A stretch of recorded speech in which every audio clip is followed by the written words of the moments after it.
Drake's victory today gives the Bulldogs a 44-23 all-time record in Valley tournament games with 7 championships and 6 second-place finishes. The number 1 seeds have improved to 7-1 in games against number 9 seeds with Drake's victory today against Valparaiso. Valparaiso, meanwhile, had 13 three-pointers in the game that tied for the 3rd best in tournament play.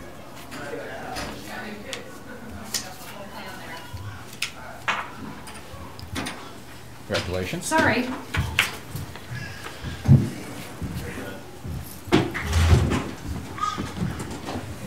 Joined by the victorious Bulldogs, Coach Jenny Baranczyk, Becca Hittner, and Sarah Ryan. Coach, if you could open up with the comment about the contest, and we'll open it up for some questions for the student athletes. Yeah.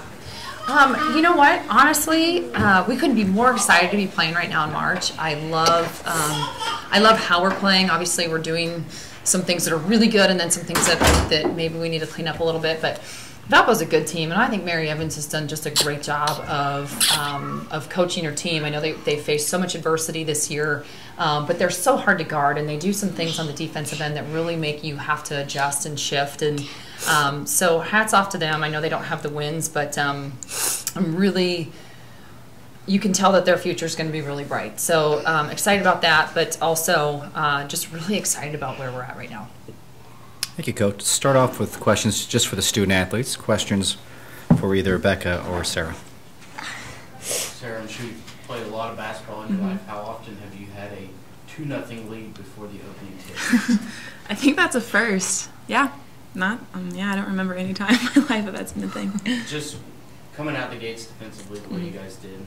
I know the first game of tournament settings, coaches sometimes worry about different scenarios, but how reassuring is that to come out and put the clamps down the way you guys did early? Yeah, no, I mean, it was a lot of fun. We, like we do every game, came in just focusing on what we need to do, and we knew what the game plan was. So we really did execute it, and yes, we still had some breakdowns that we need to get better, but overall I thought we really communicated well on both ends and really did what we needed to do. Becca, how, seamless has the transition been with this group from going through the Valley in regular season to now in March in postseason? It seems like even though the environments and the stakes may be raised, that this group stays pretty even-keeled from one setting to the next. Yeah, I think something that's pretty special about this team is that we do stay pretty steady regardless of what game it is. For us, it's really just staying present and enjoying the moment. And so right now, our focus is our next game, and that's pretty much what it's been like all season, is just focusing on our next practice, next game. That's really helped us, I think.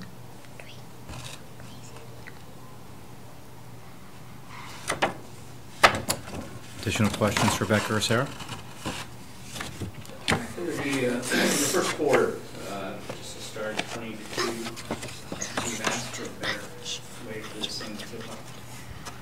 I mean, I think we just came in with a lot of energy, and we really wanted to set the tone from the beginning, and I think we were able to do that both offensively and defensively, and we got some really good looks on the offensive end, and then we're able to kind of hold them on the defensive end.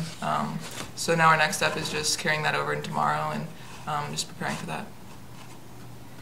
Sarah, you've been through this a couple of years now. How beneficial is that? Yeah, it definitely is. I mean, any experience that you have is, it's March, and that's big coming in. But yeah, it's also nice just having it being familiar and coming back to it, but it's still just as special every year, and getting to do it with the group of girls that get to do it with it's great. So yeah, it's a lot of fun. Anything else for the student athletes? Girls, let's get back to the locker room, celebrate this one, and get ready for tomorrow. Thank you. Coach, if you stick around for just a little bit. Let's have questions for Coach Jenny Baranczyk. What resonated with you the most in that first quarter and the start that you guys had there? Well, I think we take the scoreboard out of it. So when you talk about what the score is, I don't think that's something we ever really focus on. We really do try to focus on being able to come into the game, give our best, and have fun doing it. And I think you get to see that. I really do. I mean, you listen to Sarah just talk about getting to play with her friends and loving to play, and that's real stuff. It's not something that we just say. It's something that they get to live out on the floor every day. How's this group been able to, I guess, appreciate all the moments that come with a long season?